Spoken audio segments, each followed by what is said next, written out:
Sige, mauna na kayo. Thank you. Sakto lang.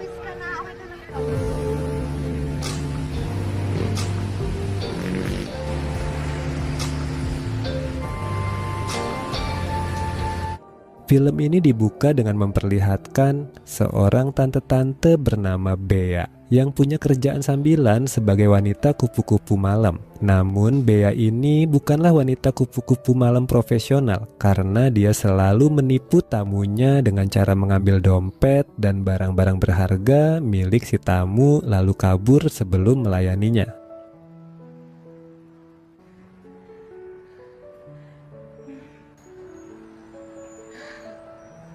Scene kemudian beralih ke sebuah kampus di mana Bea ini sebenarnya bekerja sebagai staf bimbingan konseling bagi para mahasiswa. Pada saat itu, Bea sedang memberikan konseling kepada seorang mahasiswi sekaligus anak tirinya yang bernama Erin. Karena selama beberapa bulan ini nilai-nilai Erin mengalami kemerosotan, tapi Erin tidak mau mendengar nasihat Bea.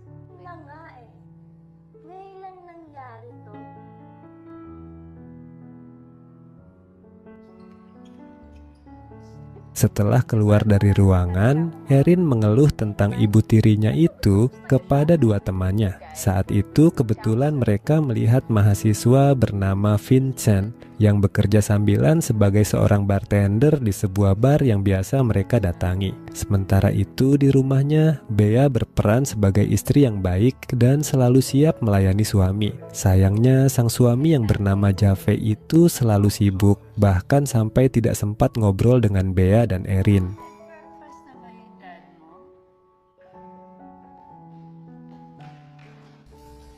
Di malam harinya, ketika Vincent bekerja di bar, ada seorang pria yang memesan 2 minuman dan tiba-tiba memasukkan obat bius ke salah satu minuman yang akan dia berikan kepada Erin. Beruntung Vincent melihatnya, sehingga dia sengaja menjatuhkan minuman tersebut agar Erin terhindar dari rencana jahat. Dan ketika Vincent akan pulang, dia melihat Erin dalam kondisi mabuk berat sehingga dia pun berbaik hati untuk mengantar gadis itu pulang.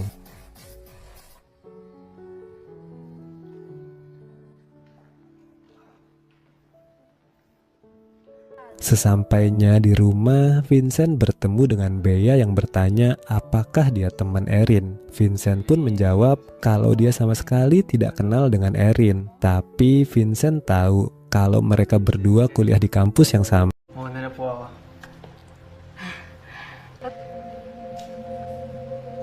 Pada suatu ketika, Bea memanggil Vincent ke ruangannya untuk membicarakan tentang beasiswa dan pekerjaan Vincent sebagai bartender di bar. Ternyata, Bea ingin menawarkan pekerjaan tambahan kepada Vincent, yaitu mengawasi Erin jika datang ke bar dan melaporkan semua kegiatan Erin. Sesuai perintah Bea, Vincent mulai mengawasi kegiatan Erin yang saat itu sedang bersenang-senang bersama Buddy. Sampai akhirnya Buddy diajak pergi oleh temannya.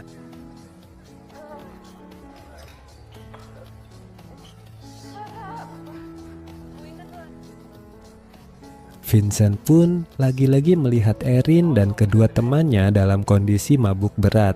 Jadi dia kembali berinisiatif untuk mengantar Erin pulang, walaupun gadis itu bersikap jutek kepadanya. Keesokan harinya saat berada di kampus, Erin kembali melihat Vincent yang sedang bermain basket dan jadi merasa sedikit tertarik kepadanya.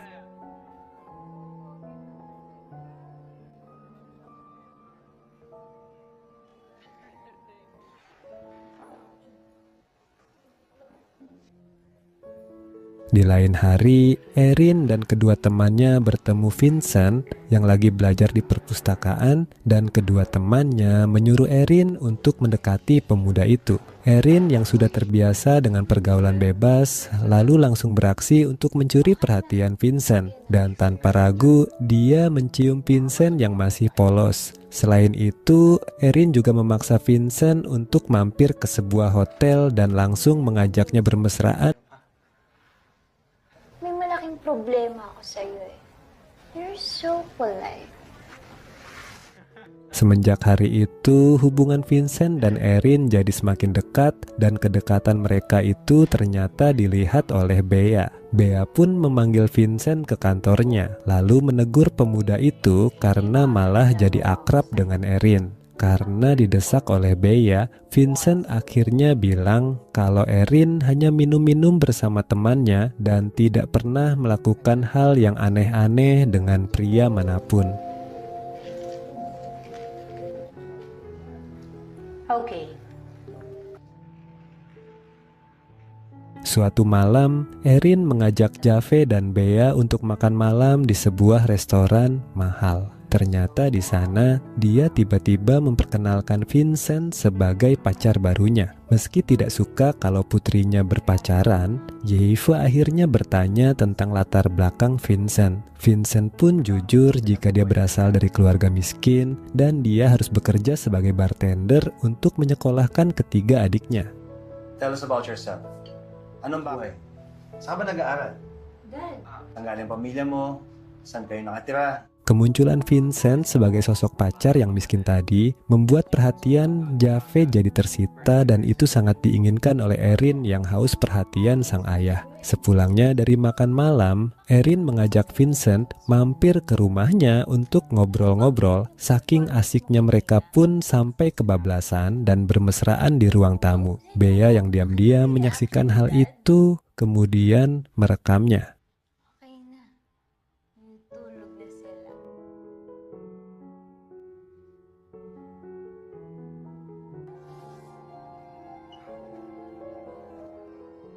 Keesokan harinya, Bea kembali memanggil Vincent ke kantornya. Di sana dia memarahi Vincent yang terlihat jelas sudah jatuh hati pada Erin. Bea pun memperingatkan Vincent kalau Erin telah memanfaatkan kepolosannya demi mendapatkan perhatian dari ayahnya. Suatu malam ketika Bea sedang melakukan pekerjaan sampingannya, dia mendapat seorang tamu yang sangat kasar. Karena wajahnya memar, Bea pun berbohong pada Jave tidak bisa pulang dengan alasan pekerjaan.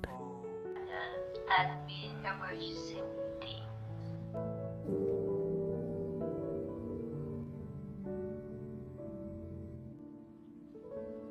Keesokan harinya, Erin mendapat telepon dari Jave yang mengabarkan akan tugas keluar kota selama beberapa hari. Karena rencananya untuk mendapatkan perhatian sang ayah gagal, Erin yang emosi pun mengusir Vincent yang sedang bersamanya di rumah.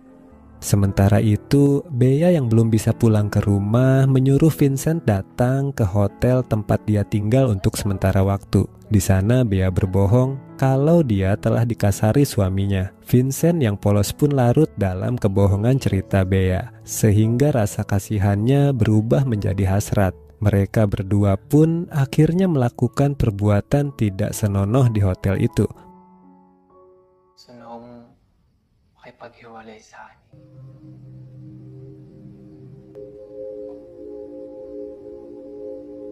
Bea tiba-tiba mengatakan ingin bercerai dengan Jave. Dia bilang sudah tidak tahan dengan sifat Jave yang hanya mempedulikan gengsi keluarga daripada keharmonisan mereka. Para sa akin. Hiwalay na rin tayo.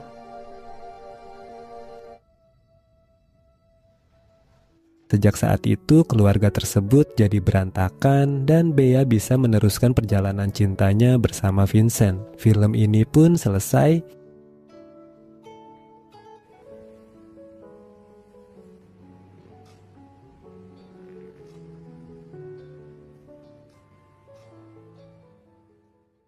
Sana naman pong bagyo ang pumasok ngayon.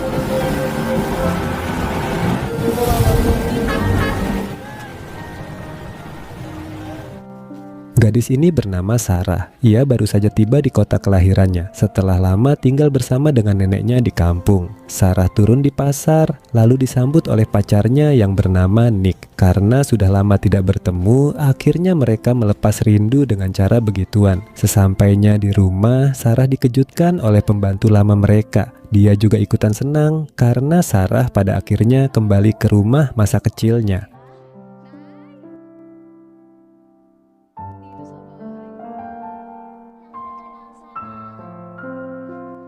Saat itu sudah tengah malam, jadi ibunya Sarah masih tidur. Namun pacar ibunya yang bernama Mike terbangun melihat Sarah yang kebetulan sedang mandi. Berhubung Sarah mandi tanpa menutup pintunya, Mike jadi bisa melihat pemandangan indah dari sana. Pagi itu, ibunya Sarah yang bernama Vivian kaget anak perempuannya telah kembali tanpa mengabarinya terlebih dulu. Saat itu suasana tampak ceria.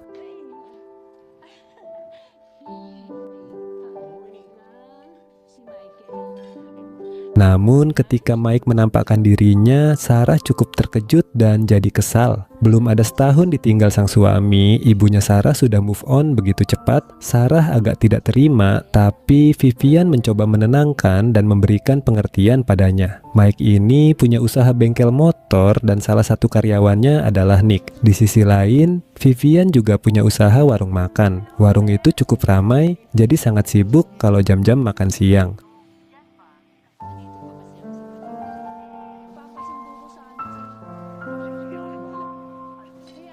Saat itu musim hujan, Vivian meminta Mike menjemput Sarah di sekolah. Di sini Sarah cukup canggung karena baru pertama kali. Sementara itu Nick yang lagi istirahat didatangi seorang gadis bernama Becky yang mengajaknya begituan. Parahnya Nick mau-mau saja. Dan ternyata Becky adalah anak perempuannya Mike dari pernikahan sebelumnya. Semuanya saling terkait. Nah, meskipun belum menikah dengan Vivian, Mike ini sudah lama tinggal bersama dengan wanita itu.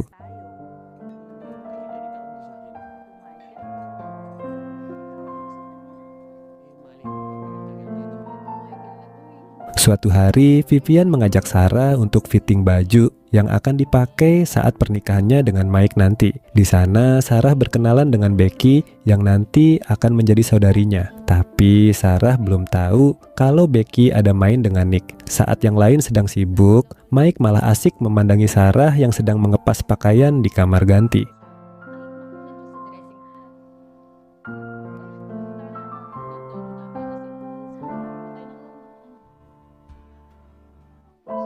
Sejak Sarah kembali ke kota, Vivian ingin menjaga anaknya itu supaya tetap aman dan tidak terkontaminasi dengan hal-hal buruk. Bahkan dia tidak boleh pacaran dulu. Pulang sekolah, kini Mike juga yang menjemputnya. Sementara Sarah masih merasa canggung dan agak segan. Tapi Mike mencoba mencairkan suasana dengan memberikan hadiah untuk Sarah berupa kalung emas dan sebuah ponsel baru.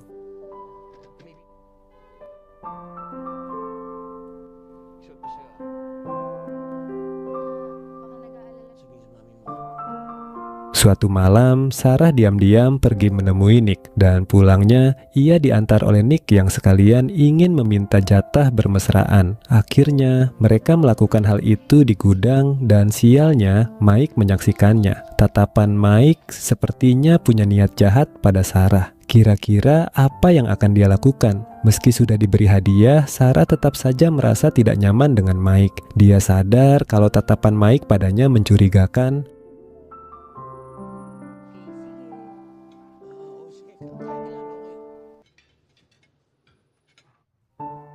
Sarah pun menceritakan itu pada Nick. Nick sempat kesal, tapi Sarah tidak ingin ada keributan. Saat Sarah pulang, dia sudah ditunggu Vivian di kamar. Ibunya itu marah besar. Dia tahu kalau semalam Sarah habis bermesraan dengan Nick di gudang. Tentunya dia tahu itu dari Mike. Sementara itu, Mike memanggil Nick dan tiba-tiba saja memecatnya. Mungkin karena kejadian semalam. Di sini Nick tidak terima dan hampir saja terjadi baku hantam.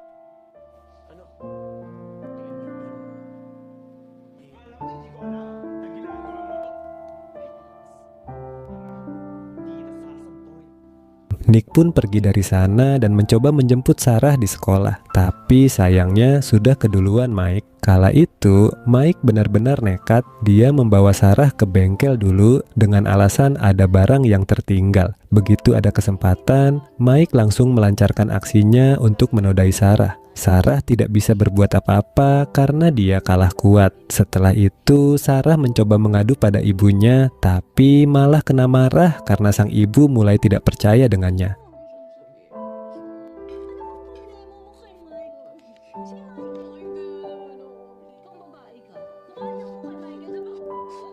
Hanya Nick tempat Sarah mengadu. Dia meminta Nick untuk membawanya kabur. Tapi sebelum itu, Mereka ke rumah Sarah untuk mengambil barang-barang. Sayangnya Mike muncul dan mengancam mereka dengan senjata. Saat Vivian muncul, Sarah langsung bilang kalau dia sudah dinodai oleh Mike. Mike pun tidak bisa mengelak lagi. Dengan penuh amarah, Mike menembak Vivian, Nick, dan Sarah.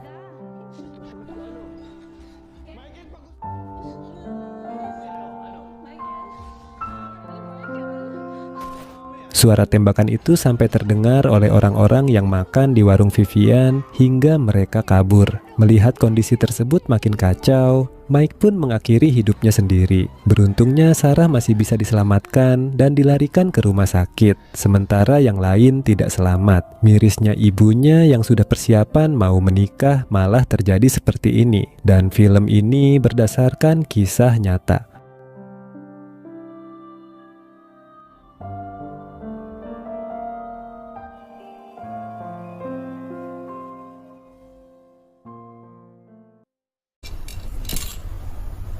Uy! Pupuntahan kita ng panis. Baka makita tayo ni Nina. Kakarating lang. Magtrabaho. Patay na po yung tatay ko. Saan ka nang galing? 18, taga Samar.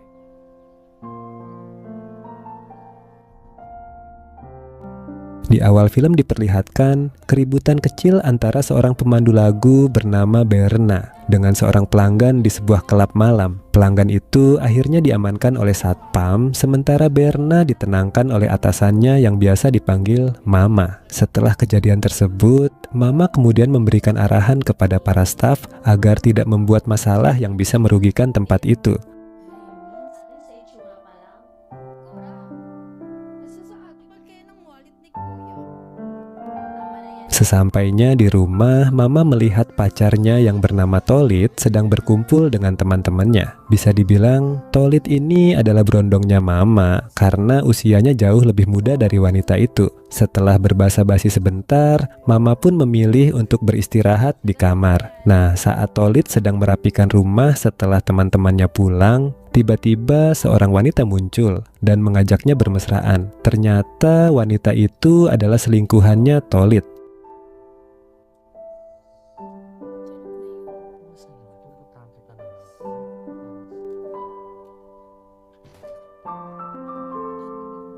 Keesokan paginya, Mama menyiapkan sarapan untuk dirinya dan Tolit. Dalam obrolan mereka, Mama mengajak Tolit untuk bekerja di tempatnya karena sedang butuh tenaga tambahan. Tolit yang sedang menganggur pun setuju. Pada malam harinya, datang seorang wanita muda yang mencari pekerjaan. Ia melihat ada lowongan di tempat tersebut, lalu melamar. Wanita itu bernama Pinky.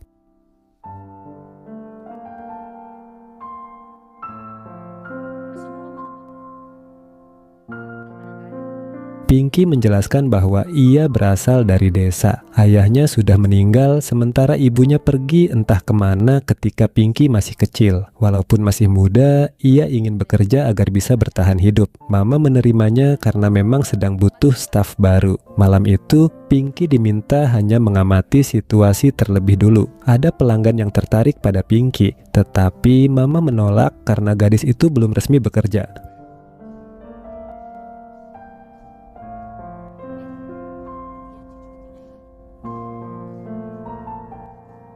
Mama kemudian melatih Pinky menari, namun gerakannya masih kaku sehingga Mama sedikit kesal. Tolit pun mencoba menenangkan situasi. Di sisi lain, Tolit dan Satpam terlihat membicarakan Pinky karena penampilannya yang imut. Malam berikutnya adalah hari pertama Pinky bekerja. Ternyata debutnya sukses besar dan membuat banyak tamu terhibur. Hal ini membuat Berna mulai merasa iri. Sebaliknya, Mama justru bangga karena Pinky memberi dampak positif.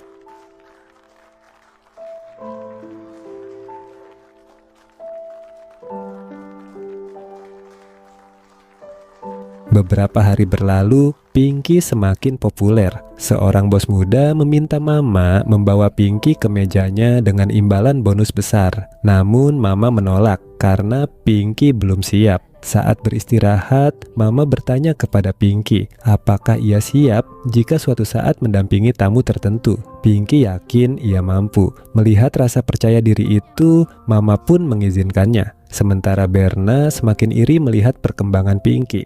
Magaslaw ha? Intindihan mo ba?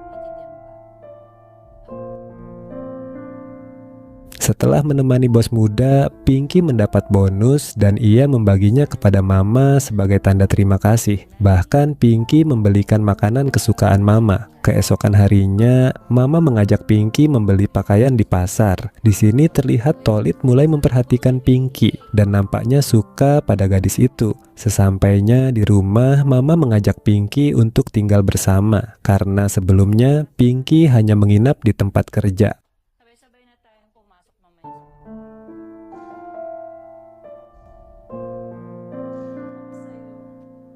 Aray, umayos ka.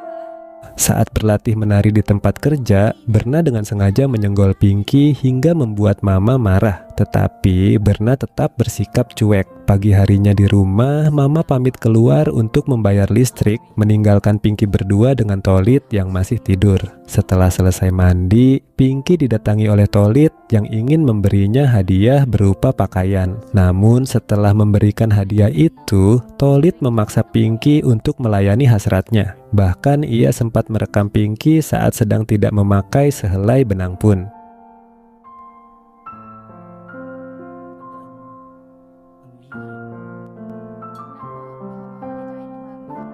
Video itu kemudian digunakan Tolit untuk memaksa Pinky agar mau melayani hasratnya di hari-hari selanjutnya. Bahkan jahatnya lagi, Tolit juga menggunakan Pinky sebagai pelunas hutang pada temannya. Karena Tolit tidak memiliki uang, jadi ia memperbolehkan teman yang dihutanginya untuk bermesraan dengan Pinky. Pinky pun bernegosiasi dengan Tolit kalau ia bersedia melakukan hal itu, tapi sebagai gantinya video tersebut harus dihapus. Suatu malam, Mama dimarahi oleh bosnya karena pendapatan menurun. Di rumah, ia juga bertengkar dengan Tolit karena pacarnya itu tidak menuruti ucapannya. Saat dini hari, Mama terbangun karena mendengar suara berisik. Ketika mengecek kamar Pinky, Mama mendapati Tolit sedang bermesraan dengan Pinky. Mama marah dan mengusir Tolit. Ia juga memarahi Pinky karena merasa telah dikhianati. Namun Pinky balik marah dan memperlihatkan sebuah foto yang mengejutkan.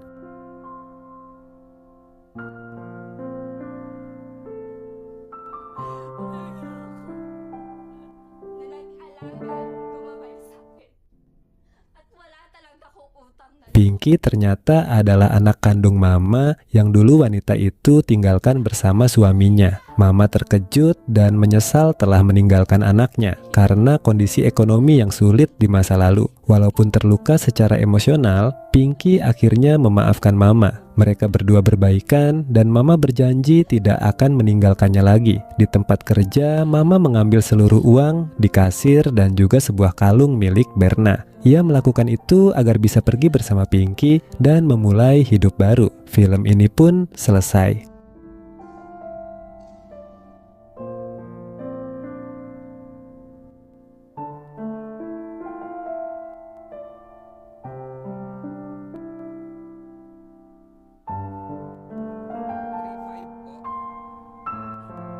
Ayun na, keep the change.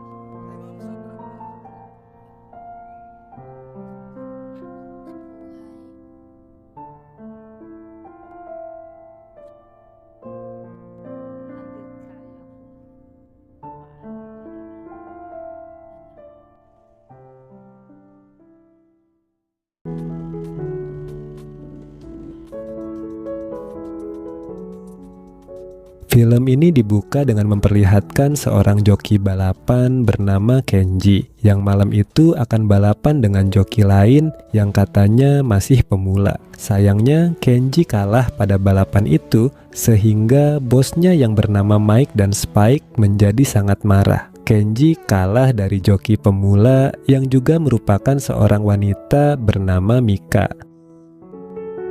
Menurut informasi di lapangan, Mika berpacaran dengan mekanik pria bernama Nico dan mereka berdua hanyalah pembalap freelance. Bukan seperti Kenji yang khusus balapan untuk bengkelnya Spike. Kekalahan ini tentu mengakibatkan Spike kehilangan banyak uang. Tapi untungnya dia berpacaran dengan seorang tante kaya yang selalu siap membantu keuangannya asalkan Spike bisa memuaskan hasratnya.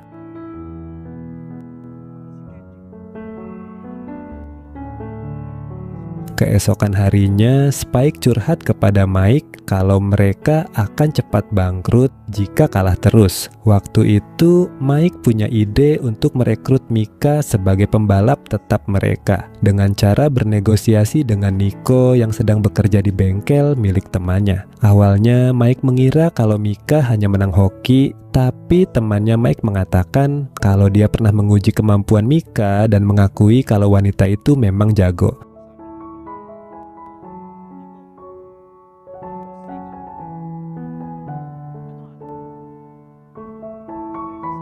Ketika Spike berbicara dengan Nico, dia dan Mike langsung menawarkan kerjasama agar Nico dan Mika menjadi joki mereka. Namun Nico tidak bisa memutuskan hal ini sendirian. Jadi dia berjanji menghubungi Mike dan Spike setelah membicarakannya dengan Mika. Saat Nico berbicara kepada Mika tentang tawaran tadi, ternyata sang pacar bersedia jika Nico yang menjadi mekanik motornya. Setelah sepakat untuk mencoba tawaran itu, mereka berdua pun bermesraan sebelum tidur.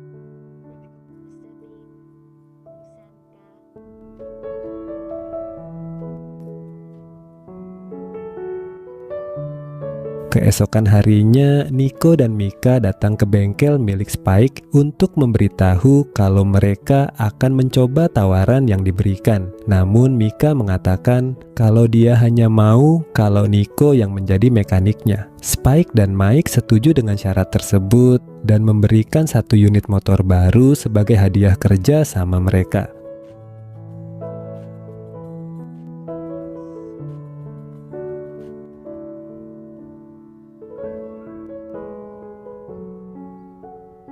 Beberapa saat kemudian, Glenda tante kaya pacarnya Spike juga datang ke bengkel itu dan Spike langsung memberitahu kalau dia baru saja merekrut Nico dan Mika sebagai joki baru mereka. Namun, Glenda merasa cemburu karena Spike terus saja memandangi Mika. Supaya sang pacar tidak ngambek, Spike pun merayu Glenda dengan cara minta ganti oli di dalam mobil.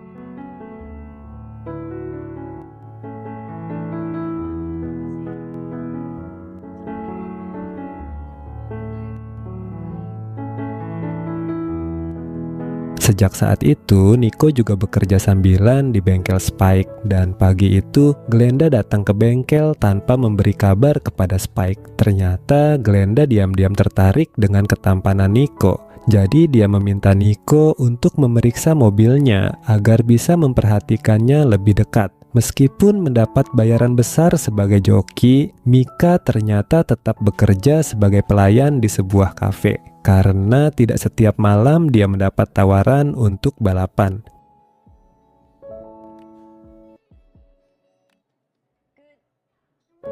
Pada saat itu, Spike datang ke tempat Mika bekerja sambil mengiming-imingi kesuksesan bagi wanita itu sehingga tidak perlu bekerja di kafe lagi. Sementara itu, setelah selesai Nico mengecek mobilnya, Glenda kemudian mencoba untuk menggoda pria itu. Tapi aksinya keburu ketahuan oleh Spike. Nah, untuk meredam kecemburuan dari Spike, Glenda pun mengajaknya bermesraan di dalam kantor.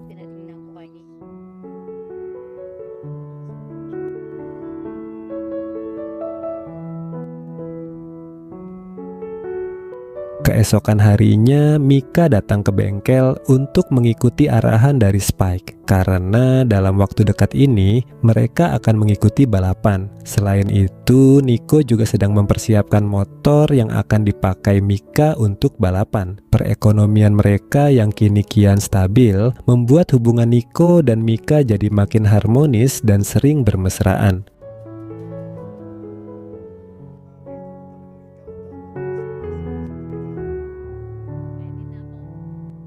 Beberapa hari kemudian, tibalah hari balapan, di mana Mika pertama kalinya menjadi joki bagi bengkel Spike. Sayangnya adegan balapan ini tidak ditampilkan dengan lengkap, tapi tahu-tahu Mika lah yang menjadi pemenangnya. Dan kemenangan Mika itu membuat Kenji merasa iri. Berkat hasil yang baik dari Mika, Spike, dan Mike, jadi percaya diri untuk mengikuti balapan yang lebih besar, dan mereka berdua memasang Mika sebagai joki utama.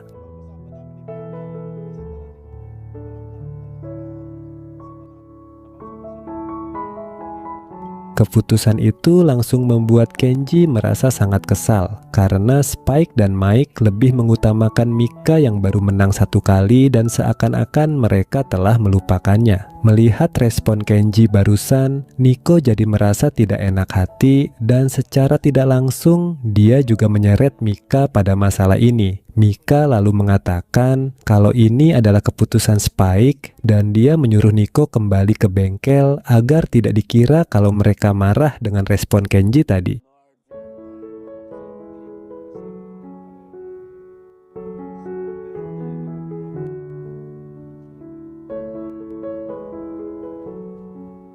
Sementara itu, Kenji yang kesal punya ide untuk cari ribut dengan Nico dengan cara meletakkan kain kotor di dalam jok motor pria itu. Tidak seberapa lama Nico yang kembali ke bengkel pun akhirnya menemukan kain kotor itu dan mengetahui kalau Kenji adalah orang yang meletakkannya. Mereka berdua pun ribut hingga akhirnya Kenji diusir oleh Mike dari bengkel itu.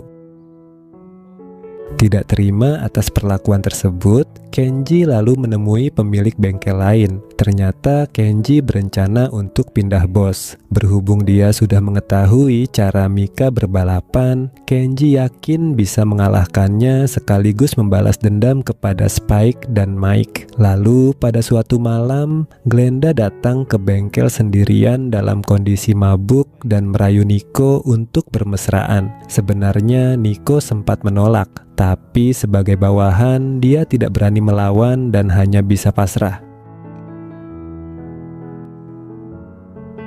Ternyata peristiwa itu diketahui oleh Mike. Berhubung di bengkel mereka ada CCTV, Mike lalu memperlihatkan rekamannya kepada Spike yang tentu membuat pria itu merasa sangat marah. Spike pun meminta bantuan Mike untuk balas dendam kepada Nico. Pada saat itu, Mike berpura-pura mendapat telepon dari temannya yang menjual suku cadang dan dia mengajak Nico untuk mengambilnya agar Spike bisa berduaan dengan Mika.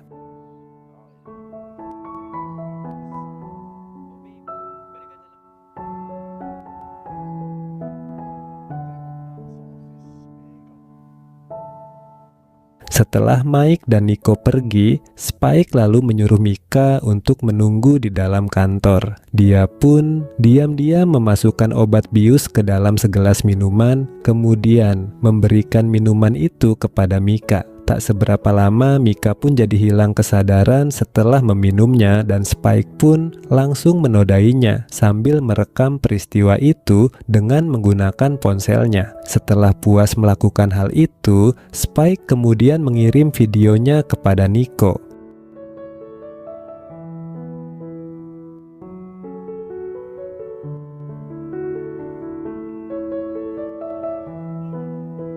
Nico yang terbakar emosi pun langsung meminta penjelasan pada Mika yang baru pulang. Ketika Mika bilang kalau dia telah dijebak oleh Spike, Nico tidak percaya. Mika pun jadi emosi dan membeberkan kalau dia tahu tentang perselingkuhan Glenda dan Nico. Nico membela diri jika dia tidak sanggup menolak. Mika pun langsung menskakmatnya dengan bilang bagaimana dengan dirinya yang dibius oleh Spike sehingga tidak punya pilihan. Mendengar hal itu, Nico langsung merasa bersalah dan memeluk Mika yang sedang menangis. Dia sadar kalau mereka telah dipermainkan oleh Spike dan Mike. Nico pun berjanji pada Mika akan membalas perbuatan dua orang itu. Beberapa hari kemudian, Spike dan Mike kena batunya. Ketika mengikuti balapan besar, Mika dan Nico sengaja tidak datang sehingga dua orang itu dianggap kalah dan harus membayar uang taruhan tanpa bertanding. Dan film ini pun selesai.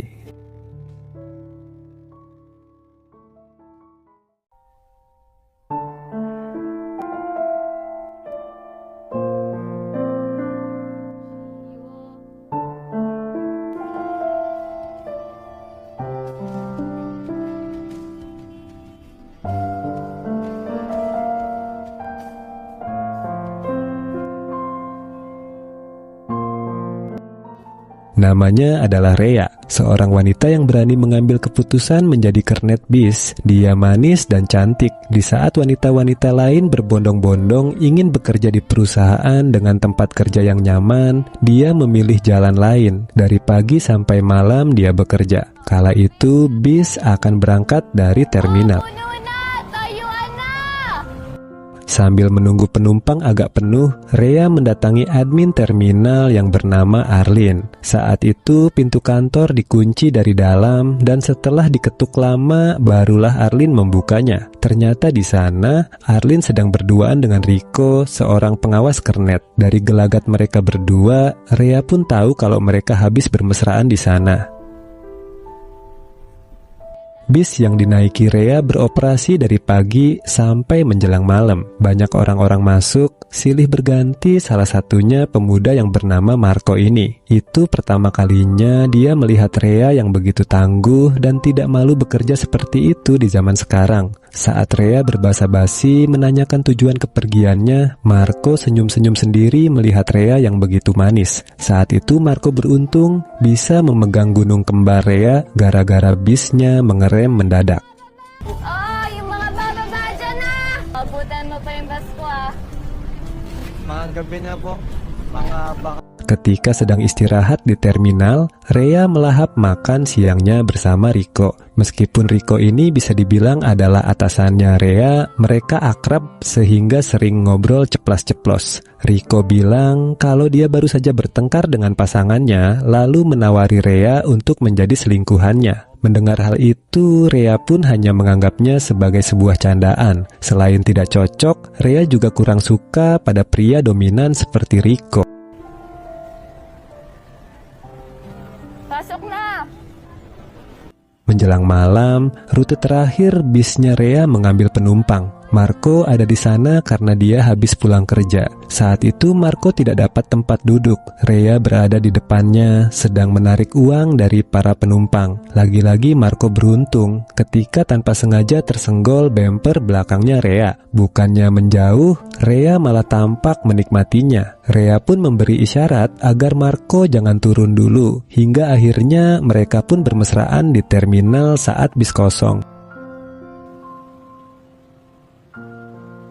Di rumah kecilnya, Rea tinggal bersama adik laki-lakinya yang sedang berkuliah. Rea sering kesal pada sang adik yang sudah 6 tahun berkuliah tapi belum lulus juga. Ditambah adiknya itu juga suka nongkrong tidak jelas bersama teman-temannya untuk menghambur-hamburkan uang. Ditegur seperti itu, sang adik pun ngambek dan malah mengajak pacarnya begituan di rumah itu. Kebetulan pacarnya juga sering menginap di sana. Sejak kejadian di bis kosong malam itu, hubungan Rea dan Marco makin dekat. Saat itu Rea bilang pada Marco kalau dia suka pada pria yang patuh. Mungkin ini juga alasannya Rea menolak Rico yang dominan dan lebih memilih Marco yang kalem dan pemalu. Marco tampak begitu serius menjalin hubungan dengan Rea. Rea bilang kalau mereka masih muda dan memiliki banyak waktu untuk saling mengenal. Berhubung malam itu rumahnya sedang kosong, Rea mengajak Marco ke sana untuk begituan. Gusto kita kasi ang bango-bango mo lagi. Nakilala ko na nga eh. Suatu malam ketika terminal sudah sepi, Rea bertemu dengan Rico yang tampak sedang kesal. Pria itu mengeluh kalau dia bertengkar lagi dengan pasangannya. Melihat kondisi sekitar sedang tidak ada orang, Rico pun mengajak Rea begituan. Sayangnya wanita itu menolak dengan tegas. Tidak terima dengan penolakan itu, Rico pun memaksa Rea untuk melayani hasratnya. Meski awalnya menolak, di tengah-tengah paksaan Rico itu, Rea malah tampak menikmatinya. Lalu beberapa hari kemudian, Rea menghadapi penumpang wanita yang tidak bisa bayar karena lupa membawa dompet. Wanita itu pun menawarkan cara lain untuk membayar, di mana Rea bebas memainkan kue serabinya. Anehnya, Rea malah setuju. Karena kurang puas, Rea pun mengajak wanita itu untuk begituan bertiga bersama Marco di bis kosong. Di luar nurulnya lagi, Arlin yang tanpa sengaja melihat peristiwa itu malah ikut bergabung. Jadilah mereka melakukan hal itu secara berkelompok.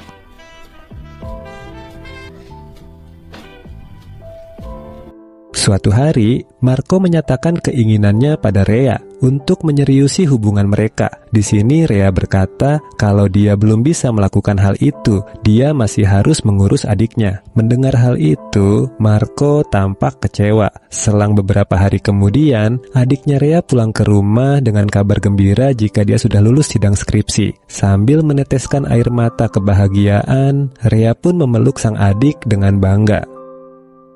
Ngayon makagraduate na ako. Graduate ka na! Sayangnya, sejak Rea menolak menyeriusi hubungan mereka, Marco tak pernah muncul lagi di hadapan Rea. Bahkan dihubungi lewat ponsel pun, dia tidak merespon. Rea pun menyesal kenapa tidak menerima ajakan Marco kala itu. Hingga 2 tahun kemudian, ketika Rea masih bekerja sebagai kernet bis, Marco tiba-tiba muncul dengan memakai setelan jas dan mengendarai mobil. Kini, Marco sudah menjadi seorang manajer. Marco?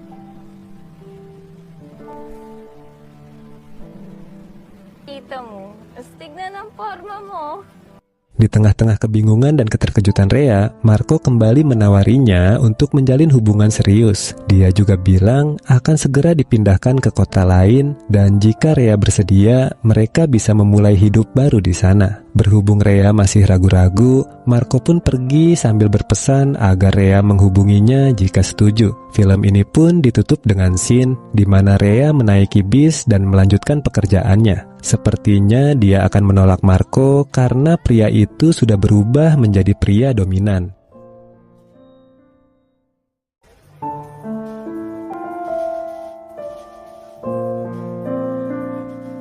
Medyo madaray. Long black hair. Surprise! Okay, meeting lang ako dyan sa...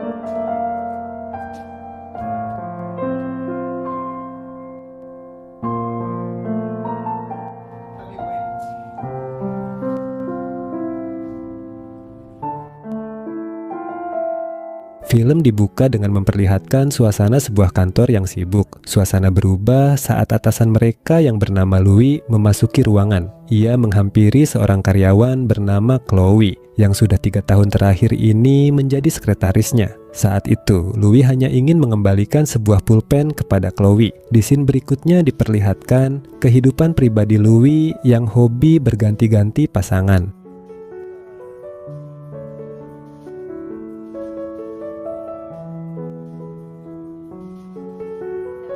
Suatu hari saat hendak pulang, Chloe tanpa sengaja menjatuhkan buku catatan pribadinya dan buku tersebut ditemukan oleh Louis. Ternyata di buku catatan pribadinya, Chloe banyak menulis tentang fantasi liarnya dalam bermesraan. Louis tak menyangka di balik penampilannya yang culun itu, Chloe punya hasrat yang tinggi dan oleh karena itu, Louis mulai tertarik padanya. Di sisi lain, Chloe sendiri nampak kebingungan mencari-cari buku catatannya yang hilang.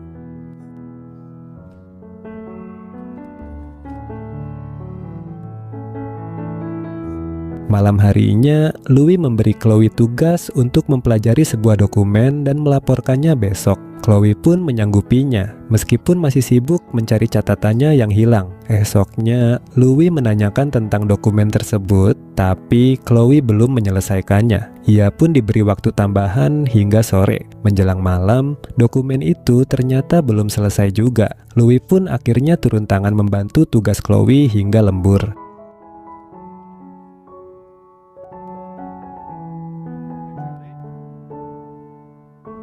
Karena perubahan sikap Louis yang begitu mencolok terhadapnya, Chloe pun jadi sadar kalau buku catatan pribadinya ada di tangan atasannya itu. Saat Chloe menanyakan tentang buku itu, Louis hanya diam dan berjalan mendekatinya. Nah, ketika Louis mulai menggerayanginya, Chloe hanya pasrah hingga akhirnya mereka pun bermesraan.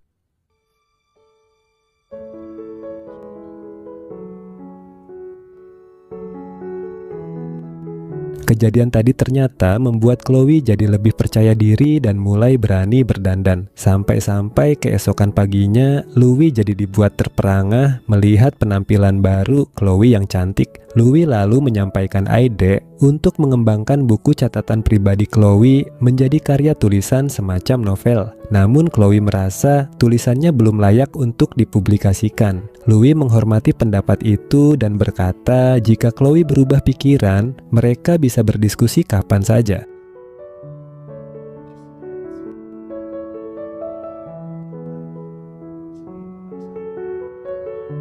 Suatu siang, seorang wanita cantik datang ke kantor itu. Ia adalah Abby, tunangannya Louis. Kala itu, Abby datang untuk memberi kejutan pada sang tunangan. Tidak bisa melihat wanita cantik nganggur dikit, Louis pun langsung mengajak Abby untuk bermesraan di ruangannya. Di sisi lain, kedatangan Abby itu diketahui oleh Chloe. Chloe kaget, Louis ternyata sudah memiliki seorang tunangan.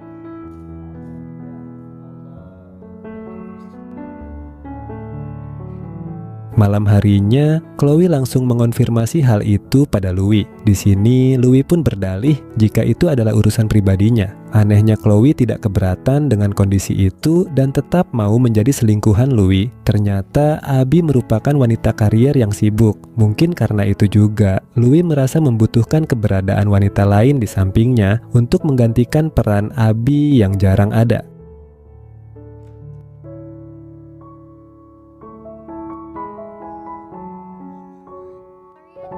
Suatu hari Louis dan Chloe berencana akan bermesraan bertiga dengan seorang pria bayaran. Namun, Louis terpaksa membatalkannya dikarenakan Abby tiba-tiba meminta jatah bermesraan saat itu juga. Keesokan harinya, Chloe yang kesal pun langsung mengajak Louis bermesraan di ruangannya. Sialnya saat itu, Abby kebetulan ingin menemui Louis dan akhirnya menyaksikan peristiwa itu.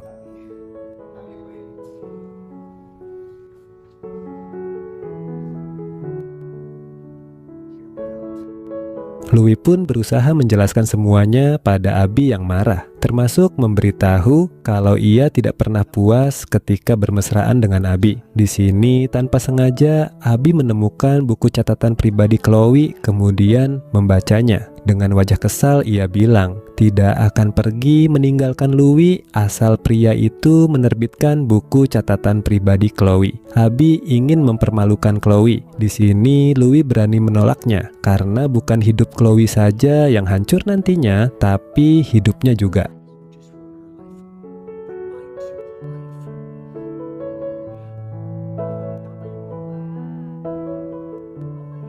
Hari berikutnya, Chloe menemui Abby yang sedang bersama Louis di kantor. Ia ingin buku catatan pribadinya kembali, tapi Abby menolak mengembalikannya dan mengancam akan menyebarkan isi buku itu jika Chloe masih mendekati Louis. Mulai dari detik itu juga, Chloe tidak pernah lagi mengganggu atasannya itu. Di sisi lain, Louis merasa senang karena Abby mulai berusaha menjadi pasangan yang baik untuknya. Bahkan sekarang, wanita itu yang berinisiatif mengajaknya bermesraan.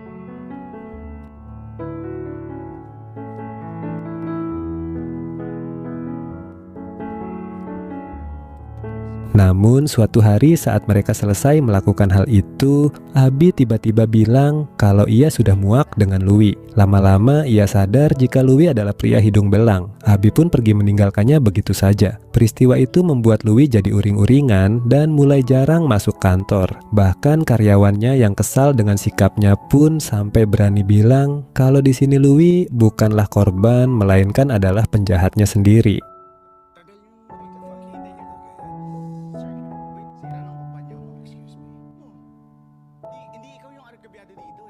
Satu bulan kemudian, Louis pergi menemui Chloe dengan maksud agar wanita itu mau dengannya lagi. Tapi Chloe sudah terlanjur sakit hati dan membenci Louis. Rasa kesalnya pun makin memuncak ketika Louis dengan bangganya memperlihatkan sebuah novel baru yang berisi catatan pribadi Chloe. Meski Louis bilang kalau buku itu sangat inspiratif, tapi Chloe membenci hal itu karena dilakukan tanpa persetujuannya. Setelah mengucapkan selamat tinggal, Chloe pun pergi meninggalkan Louis.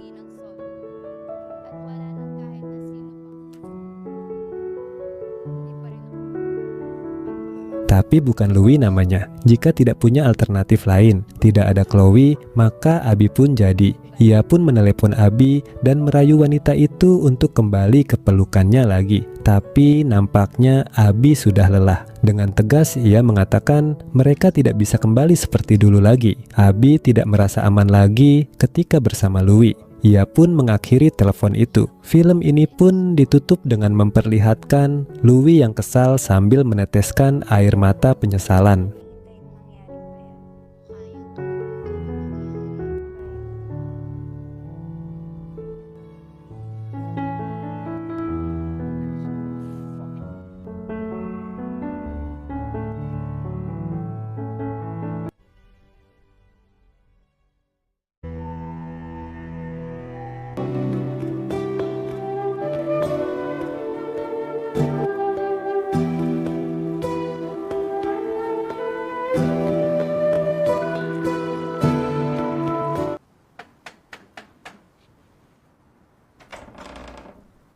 Hi, Lena.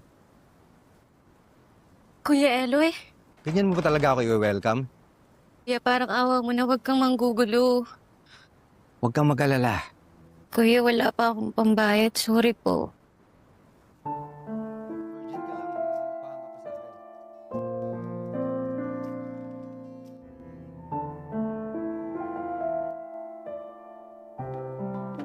Perkenalkan, gadis ini namanya Lena. Ia adalah seorang yatim piatu yang tinggal berpindah-pindah dari satu rumah kontrakan ke rumah kontrakan lainnya. Itu semua dikarenakan penghasilannya yang tidak seberapa dari berjualan produk olahan susu. Seorang diri, Lena mengolah susu sapi menjadi keju putih yang khas di Filipina.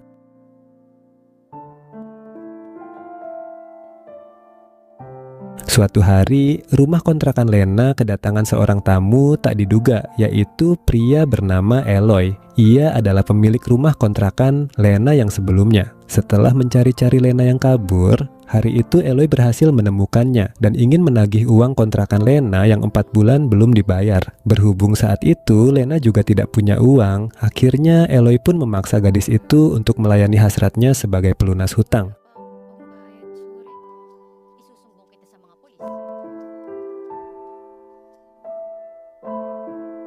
Setelah Eloy pergi, Lena lalu pergi berjualan. Di pinggir jalan, Lena membuka lapak bersama para pedagang lainnya. Sayangnya dagangannya tidak begitu laku. Lena bukan pemain baru di sana. Sudah berbulan-bulan lamanya ia membuka lapak dan makin hari jualannya makin sepi. Mungkin karena rasa keju putihnya terlalu biasa dan orang-orang sudah mulai bosan.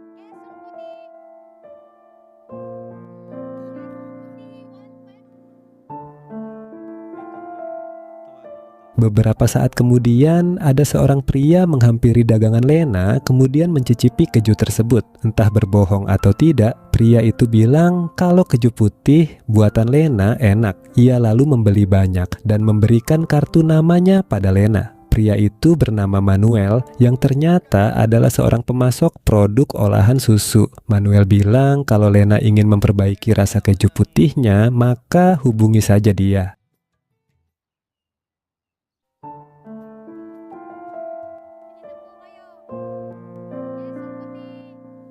Keesokan harinya masih seperti biasa, dagangannya Lena tidak laku-laku. Ia pun mencoba menelepon Manuel, tapi pulsanya habis. Lalu muncullah seorang wanita berbaju biru mendatangi lapak Lena dan bersikap seolah-olah merendahkan jualannya. Tak lama muncul seorang ibu-ibu ingin membeli keju putihnya. Nah, ketika Lena sedang sibuk melayani ibu-ibu tersebut, si wanita berbaju biru tadi diam-diam kabur sambil membawa sebuah keju putih tanpa bayar.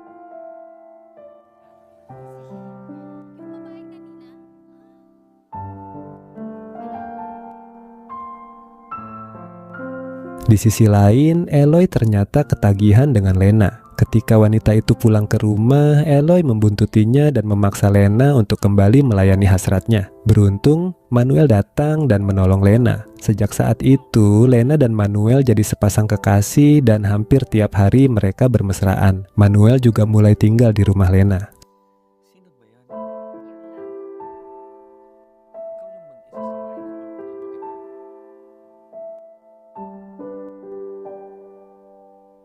Suatu hari Lena bilang pada Manuel, kalau jualannya sepi terus, mungkin ia bisa bangkrut dan tidak bisa menabung. Ternyata Manuel punya solusinya. Pria itu mengambil sebuah panci besar, kemudian Lena disuruh mandi susu di sana sambil bermesraan dengannya. Nah, susu yang dipakai untuk mandi tadi kemudian diolah menjadi bahan keju putih yang akan dijual Lena nantinya. Keju putih Lena yang biasanya hambar dan biasa saja, kini jadi enak dan ramai pembeli. Tabungan Lena juga mulai terkumpul.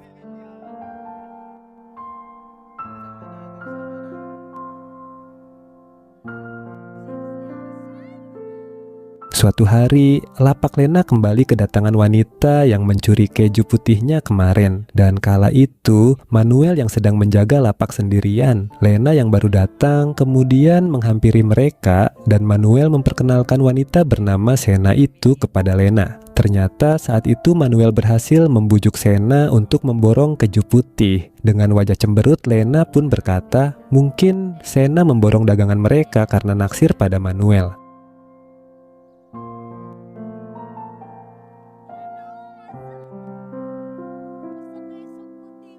Tapi malamnya, tiba-tiba saja Sena datang ke rumah Lena sambil memegangi perut. Katanya perutnya sakit gara-gara makan keju putihnya Lena. Ia pun meminta ganti rugi. Pada akhirnya, mau tidak mau, Lena memberikan sejumlah uang pada Sena. Keesokan harinya, tiba-tiba saja dagangannya Lena sepi. Ternyata Lena punya pesaing baru yang tidak lain adalah Sena. Sama-sama menjual keju putih, tapi punya Sena lebih enak dan lebih murah.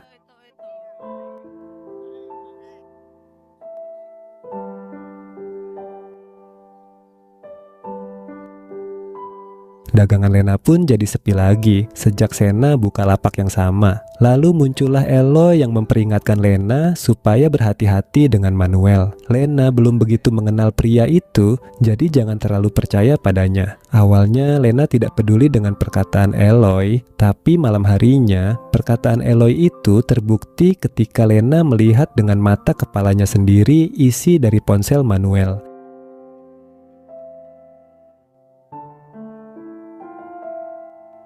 Di sana ada chat dengan seseorang yang memanggilnya sayang disertai video di mana Manuel sedang melakukan ritual mandi susu bersama seorang wanita yang ternyata adalah Sena. Ritual tersebut persis sama dengan yang dilakukan Lena dan Manuel ketika membuat keju putih. Lena pun langsung membuat perhitungan dengan Sena dan terjadilah keributan. Manuel datang tapi bukan membela Lena. Ia justru malah berpihak pada Sena. Katanya Lena hanya dijadikan selingannya saja.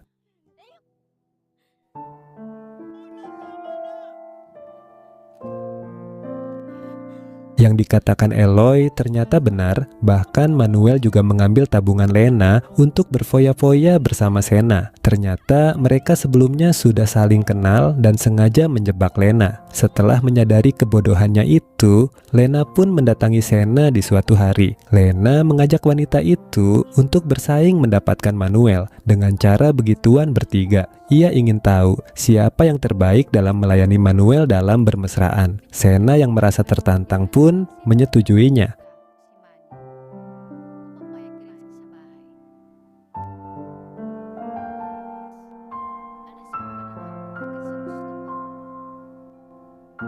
Akhirnya Manuel, Lena, dan Sena begituan bertiga di rumahnya Lena. Setelah melakukannya, Lena menyuguhi makanan pada dua tamunya itu. Namun tak lama setelah makan, Manuel dan Sena seperti keracunan hingga akhirnya meninggal dunia. Ternyata Lena telah merencanakannya bersama Eloy sebagai bentuk balas dendam. Eloy pun mengambil uang dan ponsel mereka sebagai pelunas hutangnya Lena. Film ini pun ditutup dengan scene di mana Lena kembali berjualan keju putih yang lebih enak.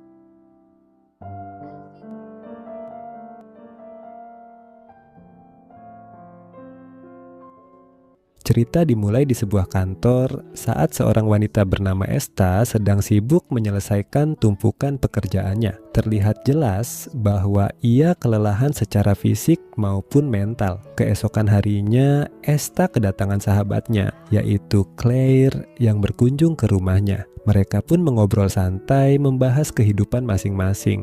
Claire menyarankan Esta untuk ikut kelas menari agar bisa lebih rileks dan bahagia di tengah tekanan pekerjaan.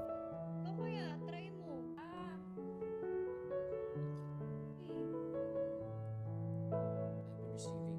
Malam harinya, mereka makan malam bersama dengan Alfie, kekasih Esta yang juga merupakan atasannya di kantor. Karena performa kerja Esta dianggap menurun, Alfie memindahkannya ke bagian yang lebih ringan. Selesai makan, Alfie pamit lebih dulu karena ada urusan lain. Keesokan harinya di kantor, Esta menjadi bahan perbincangan karena perpindahan divisinya.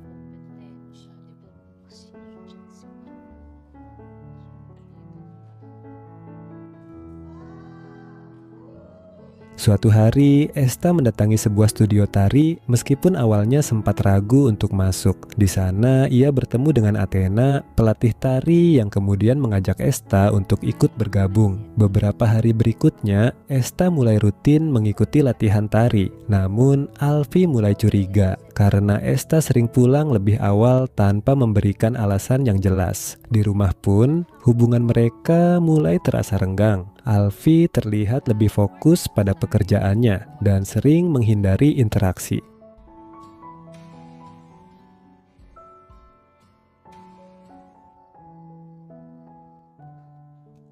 Sebagai bentuk terima kasih, Esta memberikan hadiah berupa makanan kepada Athena yang sudah membantunya merasa lebih hidup. Mereka pun mengobrol sambil makan bersama. Di tengah obrolan mereka terbawa perasaan hingga akhirnya nekat begituan meski sama-sama perempuan. Minsan makakahinga yung sinudod mo. Kaya nga kasi Di saat yang bersamaan, di rumah, Alfie merasa kesepian. Ketika Claire datang untuk mengajak Esta pergi, ternyata sahabatnya itu sedang tidak ada. Alfie pun mengajak Claire ngobrol sambil terus melancarkan rayuan pada wanita cantik itu. Lama-lama, Claire pun luluh dan mau diajak bermesraan oleh Alfie.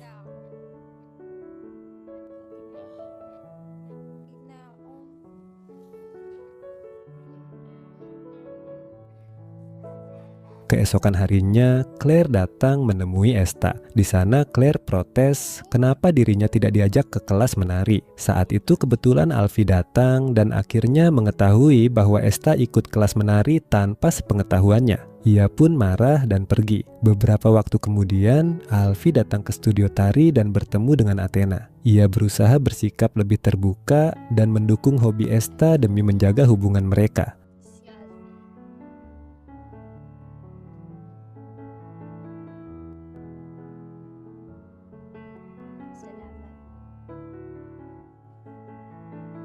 Namun malam harinya, Esta menerima telepon dari Claire di ponsel milik Alfie. Tanpa sadar kalau yang sedang diajaknya bicara adalah Esta, Claire pun menyerocos tentang apa yang mereka berdua lakukan saat Esta tidak ada di rumah. Esta pun menyadari kalau ia telah dikhianati oleh kekasih dan sahabatnya sendiri.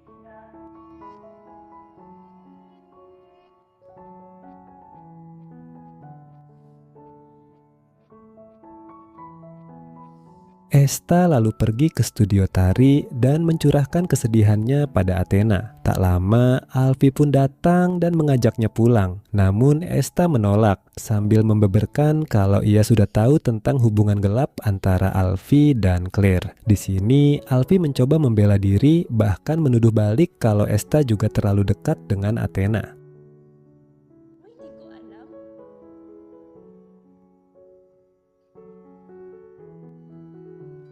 Setelah perdebatan itu, mereka saling meminta maaf, walau jelas hubungan mereka tidak akan sama lagi. Di akhir film, Esta terlihat mengemasi barang-barangnya. Ia memutuskan untuk meninggalkan semuanya dan berpamitan dengan Athena. Mereka menari bersama untuk terakhir kalinya, dan film ini pun selesai.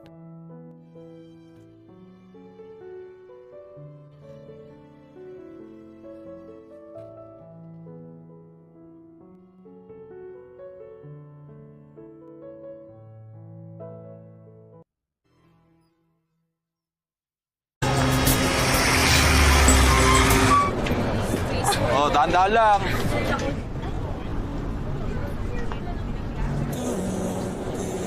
Okay lang.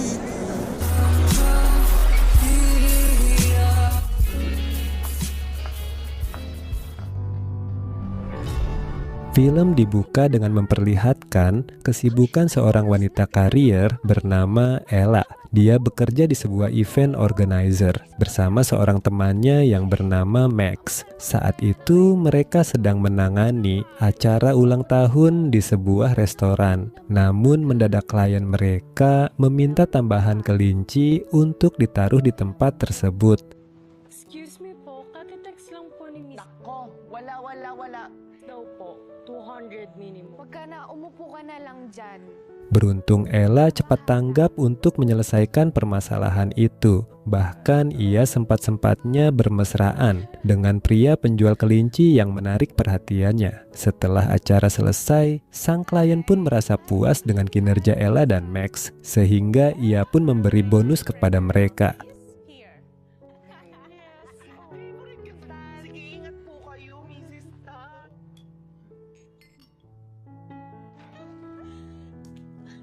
Suatu hari Ella bangun kesiangan dan langsung panik ketika Max mengingatkannya ada meeting di hari itu. Berhubung mobilnya sedang bermasalah, Ella pun terpaksa naik bus ke tempat tujuan. Ternyata bus tersebut membawa banyak orang, sehingga Ella harus berdesakan dengan penumpang lainnya. Saat itu, Ella bertemu dengan seorang kernet bus bernama Rico. Rico yang gagah serta perhatian sontak membuat Ella jadi terpesona.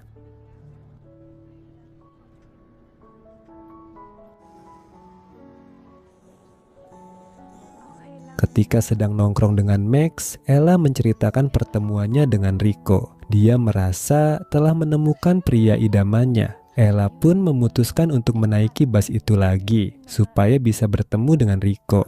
Sayangnya Ella harus menelan kekecewaan karena hari itu Rico mengambil bus dengan rute berbeda.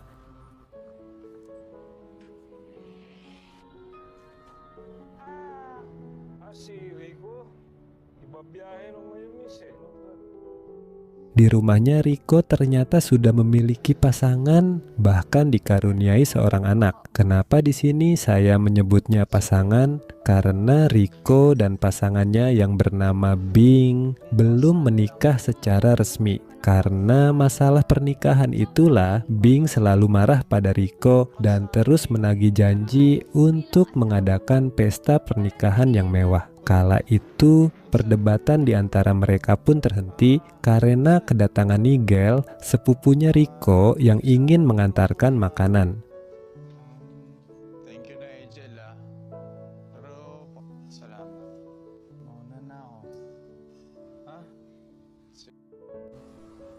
Beberapa hari kemudian saat Rico bekerja mengambil rute sebelumnya, dia kembali bertemu dengan Ella yang sengaja menaiki bus tersebut. Seperti bertelepati, Rico pun menghampiri Ella dan tanpa basa-basi mereka langsung saling menggerayangi di tengah kerumunan penumpang bus tersebut. Scene berikutnya memperlihatkan Rico yang sedang ngobrol dengan bosnya. Saat itu Rico meminta gaji di depan, namun bosnya bilang tidak bisa dan menyuruh Rico untuk mencobanya di lain waktu.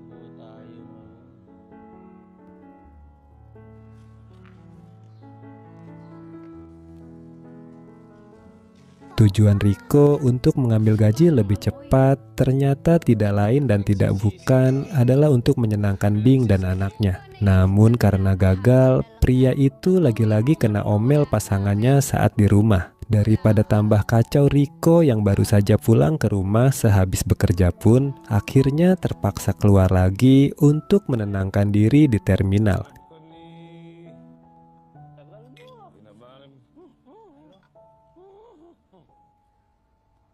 Di sana Rico ternyata sudah ditunggu oleh Ella yang saat itu sedang mencarinya. Rico lantas heran kenapa wanita secantik dan semapan Ella mau susah-susah bertemu dengannya. Padahal dia hanyalah seorang kernet bus yang miskin, namun Ella tidak peduli akan hal itu dan hanya ingin bersenang-senang dengan Rico. Akhirnya mereka berdua pun nekat bermesraan di dalam bus.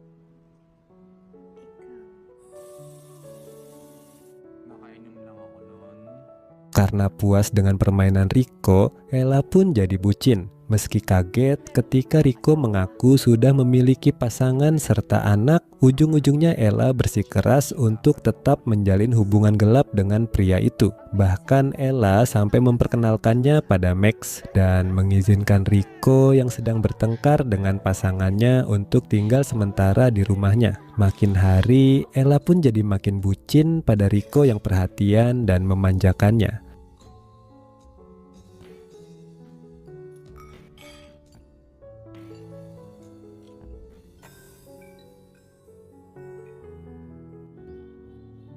Suatu hari Rico memutuskan untuk pulang ke rumah. Namun baru beberapa saat berada di sana, Bing langsung mengomelinya lagi. Bing bilang kalau peran Rico di rumah itu hampir tidak ada, sehingga dia selalu mendapat bantuan dari Nigel, sepupunya Rico, dan tetangga sekitar. Nah, ketika Rico dan Bing cekcok, Ella mengirim pesan untuk mengajak Rico ketemuan. Tentunya Rico lebih memilih untuk bertemu wanita idaman lainnya itu.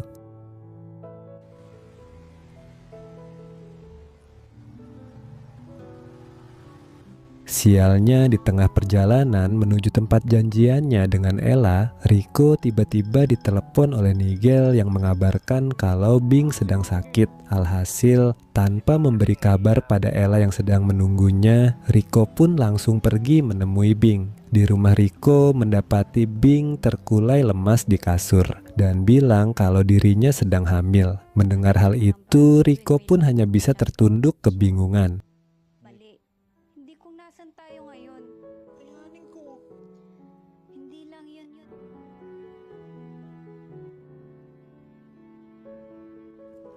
Keesokan harinya, Ella yang kehilangan kabar dari Rico sontak pergi mendatangi terminal. Di sana, ia mendapat info kalau Rico sedang cuti menjaga istrinya yang hamil. Hati Ella hancur seketika. Beberapa hari kemudian, Rico mendatangi rumah Ella untuk mengembalikan barang-barang pemberiannya. Setelah puas memarahi Rico, Ella pun memutuskan pria itu. Rico hanya bisa mengucapkan maaf serta terima kasih untuk semuanya. Ella adalah hal terbaik yang pernah ada di dalam hidupnya.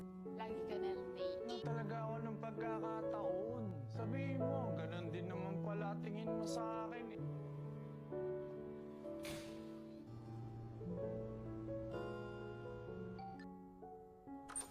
Malam harinya, ketika Rico pulang ke rumah, dia syok luar biasa memergoki Bing sedang bermesraan dengan Nigel, sepupunya. Bing yang panik pun mengaku kalau anak di dalam kandungannya adalah anak Nigel. Rico yang awalnya marah pun akhirnya hanya bisa pasrah ketika Bing berkata dia mencintai Nigel.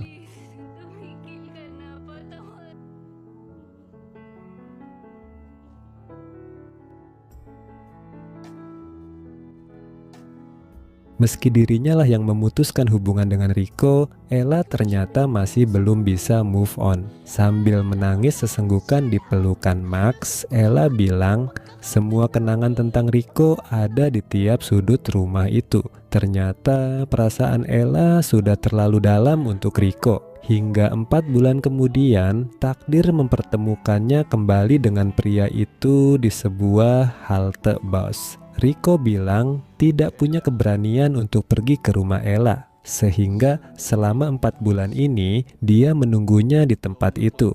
Sa bahay mo eh. Balik dito. Umaasa mapapadaan ka.